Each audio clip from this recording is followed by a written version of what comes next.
Hoy por hoy Tenerife. Juan Carlos Castañeda.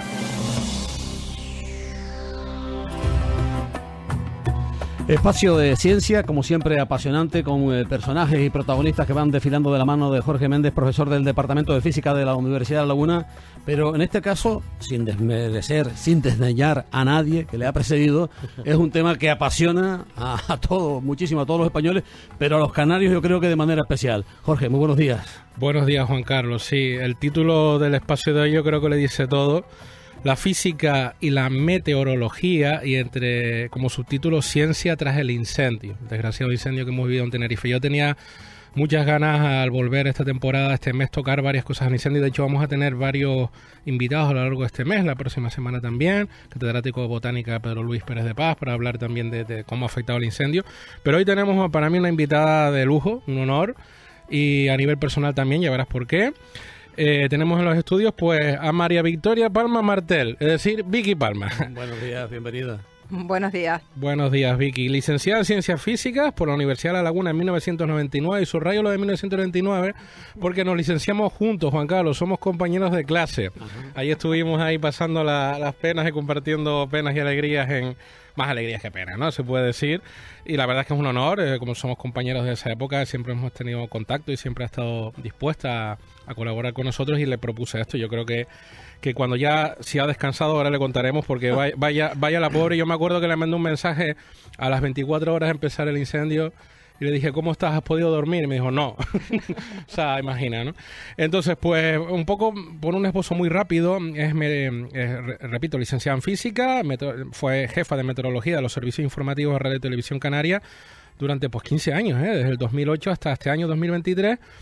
Porque ahora mismo está en una actual etapa nueva como asesora técnica de presidencia del Cabildo de Tenerife, y especializada porque ha hecho un máster en gestión y dirección de emergencias y desastres en la Universidad de Málaga, y también ha hecho un curso de gestión de catástrofes con la Unidad Militar de Emergencias, y eso lo quería destacar porque ya hablaremos en más detalle, pero es un hito, ¿no? Porque de hecho es la única mujer civil en Canarias que tiene esa titulación, ese curso de gestión de emergencias y desastres, que desgraciadamente nos está haciendo cada vez más falta en esta tierra. Entonces, Vicky, buenos días. Vamos a empezar, si quieres, antes de entrar en el meollo que nos interesa mucho a todos de tu experiencia en el incendio.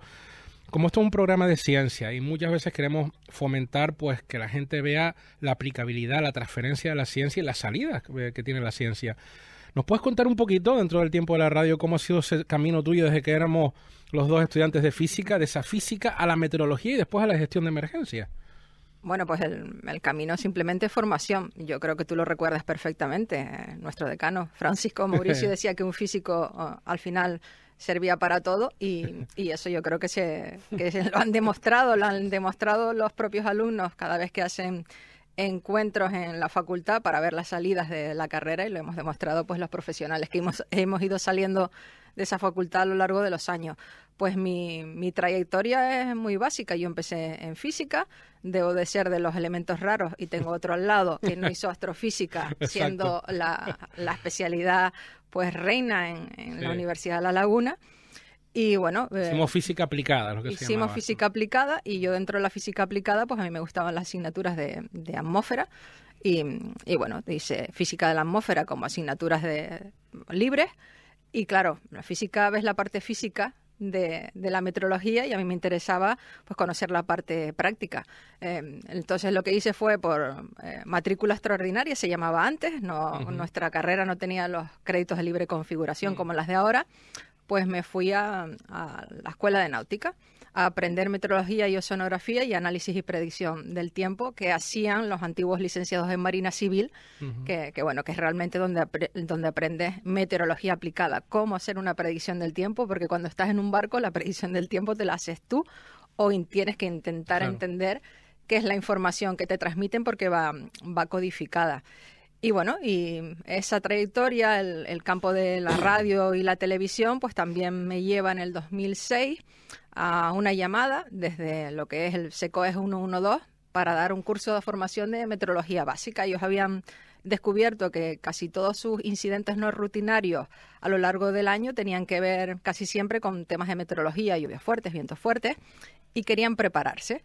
Y bueno, ahí empezó la otra parte, porque lo que hacemos nosotros normalmente en un medio de comunicación de meteorología no sirve exactamente cuando estamos hablando de temas de protección civil. Hay que incidir un poquito más, y la manera de poder saber qué les puede ayudar es conocer también su terreno. Así que no dejamos de ser pues elementos que tienen que ser multisectoriales. La ciencia tiene que ser multisectorial para muchos elementos de la vida.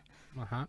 O sea que de ahí a tu trayectoria de 15 años, ¿no? En Radio Televisión Canaria como jefa de meteorología por esa formación. Es lo que decía, yo quería destacar eso, que un físico vale para todo, y lo digo en serio. Quiero decir que al final nuestro decano nos decía que te amuebla la cabeza y después te puedes especializar en muchas cosas, como así ha sido. ¿Qué tal esa experiencia? ¿La recuerdas? Supongo ha sido una importante etapa de tu vida, ¿no? Sí, realmente han sido casi 24 años, porque primero estaba como meteoróloga y a partir del 2008 fue cuando ya cogí la jefatura de la meteorología en Radio Televisión Pública de Canarias. Bueno, una etapa muy bonita también. He conseguido aprender de radio y televisión.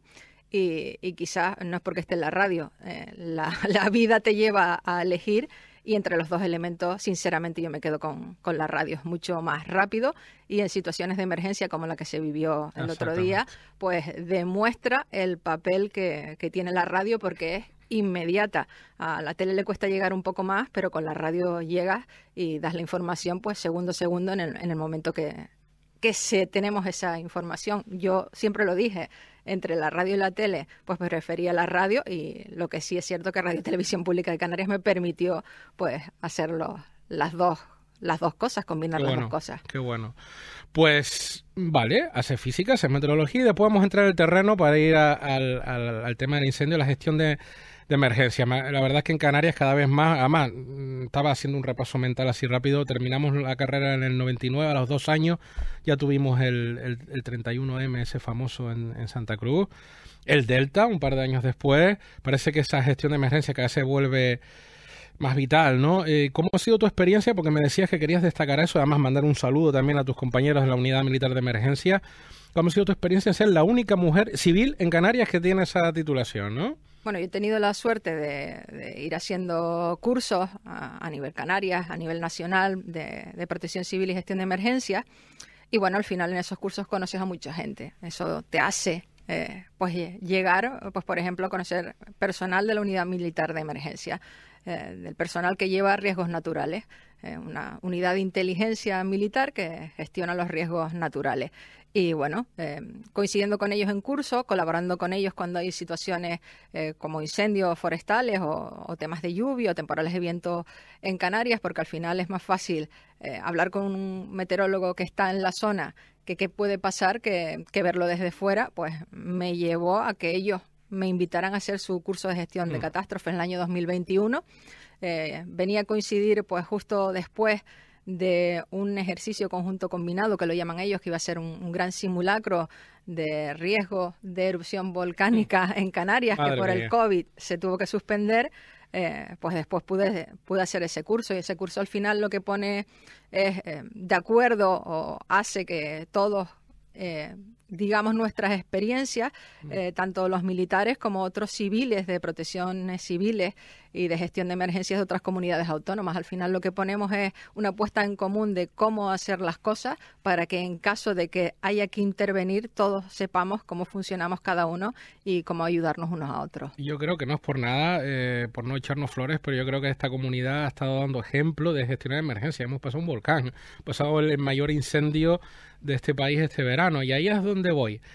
No quiero, Juan Carlos, por supuesto, con el tiempo que tenemos, tampoco es el lugar, pero no quiero hacer un monográfico del incendio, que yo por mí lo haría, pero como estamos en un espacio de ciencia y tengo a mi compañera, la física y la meteoróloga, por eso decía de la ciencia tras el incendio, vamos a hablar de eso en concreto, porque aquellos días, cuando Vicky era pobre, salía sin dormir en televisión, al lado de Fernando Clavijo, hablaban de términos como: el incendio creaba su propia meteorología, la convección, no obedecía a ningún comportamiento de los modelos estudiados, incendios de sexta generación. Todo ese tipo de términos vamos a intentar poner un poco negro sobre el blanco, y a mí me resultaba muy llamativo, y quiero que me expliques eso. de que Vicky me contaba fuera de antena que el incendio presentaba una convección, es decir, cuando el aire caliente sube, y ese es el peligro, ¿no? Porque es una especie de torbellino que después lanza las pavesas a todos lados, que no se había visto nunca en Canarias, sino un poquito en el 2019, pero es que esta vez fue como 4 o 5 días de convección. Vicky, ¿puedes explicar eso un poco? ¿Y qué peligro entrañaba eso, claro? Bueno, nosotros que venimos de física sabemos que la convección es simplemente el movimiento vertical del aire, en este caso, pues, aire caliente. Mucha gente no lo sabe. Claro. Un incendio forestal se comporta como una pequeña borrasca, como un pequeño sistema de bajas presiones. Más bien en sus fases iniciales, más bien como la formación de lo que llegaría a ser una tormenta, ese tipo de nubosidad que lo que genera realmente es la columna del incendio. ¿Qué pasó en el incendio de la isla de Tenerife? Pues que el radar de meteorología, el que normalmente usamos para la lluvia de la isla de Gran Canaria, el de Canarias, estaba dando una señal que puedes malinterpretarla como que tenías lluvia, pero realmente lo que te estaba marcando esa señal es la presencia de corrientes verticales de aire importantes en Tenerife. Se llegaron a ver a partir de la primera hora y media de incendio. Y esa señal estuvo casi fija en ese radar durante 4 o 5 días, mía, un poquito más. Como una tormenta que durara 4 o 5 días, imagínate, ¿no? Eso es algo que no se había visto en Canarias. Cuando el incendio 2019 en la isla de Gran Canaria, cuando se formó el famoso pirocúmulo al entrar el incendio en Tamadaba, hay unas imágenes espectaculares sobre Agaete de ese pirocúmulo, pues esa señal se vio durante unas horas, solo unas horas. Se vio también un poquito en el incendio del año 2012 en Adés, en la isla de Tenerife, por unas horas, pero aquí estamos hablando que esa señal fue fija pues durante 4 o 5 días, y además ahora ya tenemos otra opción de saber hasta dónde puede dar señal con determinados valores de altitud, y bueno, sabemos que la columna de incendio llegó a pasar los 6-7 kilómetros de altura perfectamente durante algunos momentos de incendio, y además teníamos señal de convección de noche, que normalmente aquí también afecta al sol, y esa convección se generó desde madrugada. Se vieron muchos pirocúmulos, y quizás eso es uno de los elementos por los que se dijo que el incendio tenía comportamiento de sexta generación. No se puede considerar que sea un incendio de sexta generación, pero sí con comportamiento de incendio de sexta generación, que lo de los comportamientos de incendio viene de los GRAF, que son los bomberos de Cataluña, los especializados en incendios forestales, que lo que han hecho es categorizar los incendios en varias generaciones dependiendo pues de las características. Lo normal en las islas es que los incendios sean de cuarta y quinta generación. Los de cuarta generación son esos que se llaman de interfaz, que ya afectan a zonas de población y a zonas de bosque. Los de quinta generación son los que son simultáneos, es decir, puedes tener grandes incendios forestales de manera simultánea dentro de una comunidad autónoma. Nosotros eso lo empezamos a vivir en el año 2012, y ahora los de sexta generación son los que están asociados, ellos los asocian principalmente al cambio climático, al aumento de la temperatura media del planeta, al aumento de los episodios de olas de calor, a que esos incendios generan su propia meteorología. Los incendios pequeños también la generan, pero estos ya generan pues la formación de pirocúmulos que se pueden convertir en pirocumulonimbo. Cuando hablábamos esas nubes gigantes, para entendernos, que vemos kilómetros en la atmósfera. El cumulonimbo lo aprendemos nosotros en el 2002 con las lluvias torrenciales de Santa Cruz de Tenerife. El pirocumulonimbo es esa misma nube, pero generada por un incendio forestal. Eso puede generar tormenta eléctrica, puede llegar a dar lugar a precipitaciones, lo que pasa es que la precipitación se disipa sin llegar a tierra, y el problema de la tormenta eléctrica son los rayos, que pueden generar más incendios, y también las rachas de viento. Aparecen corrientes descendentes de aire dentro de la columna de humo de incendio, y lo que hacen es abrir el fuego en todas las direcciones. ¿Hay incendios de sexta generación? Sí, yo creo que el más conocido es el de Portugal, el año 2017, que dejó más de 60 muertos en una zona concreta de Portugal, y se sabe que ahí hubo pues esa tormenta eléctrica. En Sierra Bermeja, en el año 2011, también amagó el pirocúmulo en convertirse en pirocumulonimbo, y llegó un momento en que hubo que sacar a todo el personal de extinción ante el riesgo que suponía que esa nube siguiera evolucionando y formara una tormenta eléctrica. Lo que está claro, Vicky, es que es verdad lo que decías, repetías tanto presidente del gobierno como la presidenta del Cabildo como tú, que esto no se había visto nunca. Nos acabas de dar unos datos de 5 días dando una señal de radar en la EMET, que eso había pasado solo unas horas. Juan Carlos, eso te da idea de la magnitud de lo que vivimos, ¿eh? Claro, porque no es cualquier cosa lo que vivimos, ¿eh? Bueno, yo creo que los ciudadanos y las ciudadanas lo captamos, ¿no? A través de las ruedas de prensa, el soporte radiofónico escuchándoles, pero además viendo las caras, no solamente las sensaciones que nos llegaban desde el desconocimiento, pero atendiendo a que estábamos aprendiendo sobre la marcha. Si nosotros estábamos aprendiendo sobre la marcha, lógicamente estamos hablando de gente formadísima, como han escuchado ustedes, con toda la trayectoria vital de Vicky, ¿no? Pero la verdad es que yo cuando dijeron estamos ante un fenómeno completamente distinto, dije, date, a ver cuál es la reacción, ¿no? Porque eso te pone a prueba. Claro. Lo has trabajado, pero cuando te enfrentas con algo nuevo es como un barco, ¿no?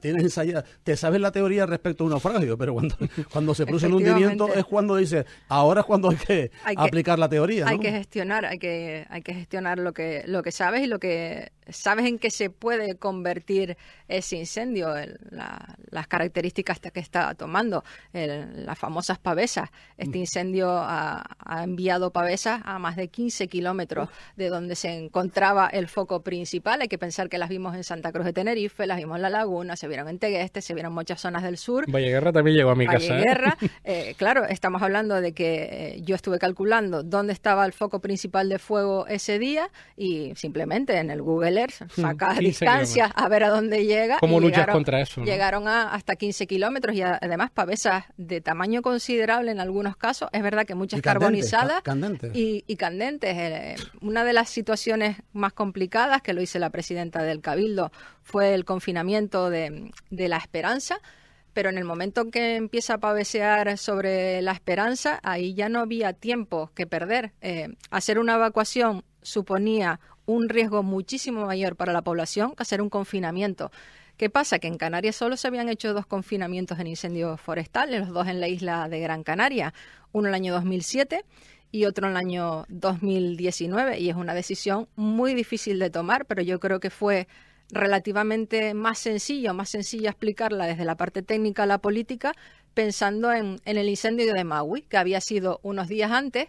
Las evacuaciones en Maui fueron un desastre en Hawái y eso han provocado pues el mayor desastre que han tenido en incendios forestales, con un montón de víctimas en Estados Unidos. Y estamos hablando que Estados Unidos para muchos está considerado como una de las potencias en extinción de incendios forestales. Y mira lo que les ha pasado. Por eso debemos estar orgullosos. De hecho, mira, para terminar, porque permíteme antes dos reflexiones o 2 mensajes de los oyentes.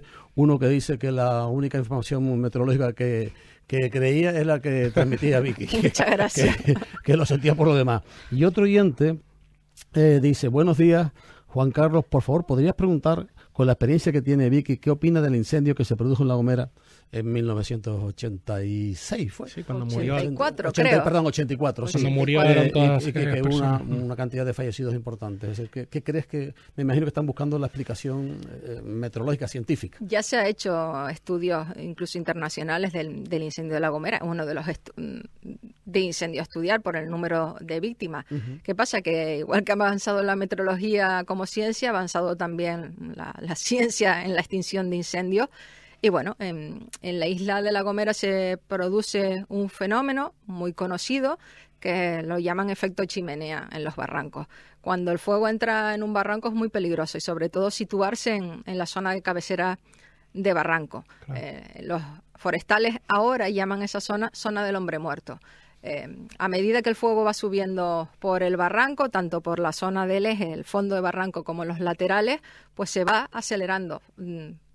Generado por ese propio fuego, va generando aire caliente y cada vez las llamas son más grandes y el fuego camina más rápido. Y claro, cuando termina en la cabecera de barranco, se vuelve llamas verticales. Las llamas pueden tener una altitud ahí importante, una longitud importantísima. Y salta de una vertiente a otra, que es lo que ocurrió en la isla de La Gomera. Muchos lo asocian antes todos los accidentes en incendios forestales los asociaban a rotura de inversión. Nosotros sí sabemos lo que es una inversión de temperatura. En la mayor parte de los incendios no existe, o si existe esa rotura, es verdad que genera comportamientos importantes en el fuego, comportamiento brusco, pero es solo momentáneo. Aquí han venido expertos internacionales en incendios forestales a hacer estudios de qué pasó en la isla de La Gomera, pero cuando vas allí ahora, en el año 2023, y ves el barranco y ves dónde estaban las víctimas, Claro. y ves cómo es el barranco, pues sabes perfectamente que hay un efecto chimenea, y lo volvimos a tener en el año 2013, pero al revés. Cuando baja el fuego por todo Valle Gran Rey en el 2012, en el incendio también de la isla de La Gomera, se produce el mismo efecto, el efecto chimenea, pero invertido. De noche y desde la zona alta de la cumbre, barranco abajo con el mismo efecto. Tampoco eso lo teníamos contemplado, que eso se podría llegar a dar de noche, y sin embargo La Gomera nos demostró que sí, que ese efecto también, con el calor suficiente, con unas condiciones meteorológicas extremas para incendios, pues podríamos tener durante la noche efectos de chimenea inversos, con lo que los barrancos son peligrosos de día y también de noche cuando entra un fuego en ellos. Muy interesante. Quería, Juan Carlos, simplemente estaba diciendo que me quería quedar, la semana pasada tuvimos el programa Hora 25 aquí yo en Tenerife, y la presidenta del Cabildo intervino. Me acuerdo que se emocionó cuando recordó que eso fue lo más complicado, decirle a la gente que se quedara en sus casas porque fue un momento de riesgo. Pero también quería hacer una reflexión, Vicky, contigo, porque decía que esto nos había enseñado, esta crisis nos había enseñado la importancia de la divulgación y la comunicación en los episodios de crisis, por lo que nos pueda venir, ¿no? ¿Hemos aprendido algo? ¿Cómo lo ves? ¿Qué importancia tiene la divulgación científica, como la que estamos haciendo, por ejemplo, en este programa, y la importancia de la comunicación en los momentos de crisis? La divulgación científica es fundamental, y en comunicación de emergencias también. Está demostrado que cuando hay que gestionar una emergencia y hay una emergencia importante, tener al técnico que da la información más técnica, más científica de qué está pasando, pues genera tranquilidad. Sí, genera tranquilidad, y está muy bien estudiado. Lo tienen estudiado en otros países. Podemos poner el ejemplo de Estados Unidos. Si te das cuenta, en cualquiera de las crisis de Estados Unidos, cuando se acerca un huracán, no solo sale el político, también sale el técnico, y es importante que el técnico, si tiene un uniforme de trabajo, tiene que llevar ese uniforme de trabajo. Tienes que dar imagen. La imagen es muy importante, y la comunicación. Y para evitar bulos también, ¿no? Y la comunicación también. Y bueno, los bulos en emergencia son bastante frecuentes. Y peligrosos. Y muy peligrosos, son muy peligrosos, y hay que tener muy claro que hay que ir a las fuentes oficiales, a los medios de comunicación serios en caso de situaciones de emergencia, para poder informarse. Muchas gracias, Vicky. Ha sido de verdad un placer tenerte. No sé si hay alguna pregunta más. Sí, no, es una afirmación y un agradecimiento. Yo vivo en La Esperanza y fue aterrador. Gracias por esas decisiones tan acertadas. Nos manda una fotografía, dice, de la puerta de mi casa el jueves por la noche, y es aterrador. La imagen y la cantidad de la dimensión de las llamas. Enhorabuena por la entrevista, Vicky Palma. Saludos, Juan Carlos. Esto es la radio que enseña. Eso es gracias a ustedes. Y gracias a Jorge. Gracias, Juan Carlos. Gracias, bueno, Vicky. Pues nada, un placer. Muchísimas gracias. 11:05.